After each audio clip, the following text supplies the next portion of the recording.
बड़े तहम्मुल से रफ्ता रफ्ता निकालना है। उमैर नजमी। बड़े तहम्मुल से रफ्ता रफ्ता निकालना है, बचा है जो तुझ में मेरा हिस्सा निकालना है। ये रूह बरसों से दफन है, तुम मदद करोगे, बदन के मलबे से उसको जिंदा निकालना है। नजर में रखना कहीं कोई गम शनास का हक, मुझे सुखन बेचना है, खर्चा निकालना है।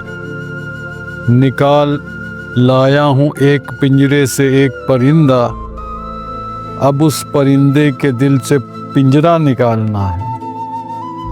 ये 30 बरसों से कुछ बरस पीछे चल रही है, मुझे घड़ी का खराब पुर्जा निकालना है। ख्याल है खानदान को इत्तला दे दूं, जो कट गया उस शजर का शजरा निकालना है।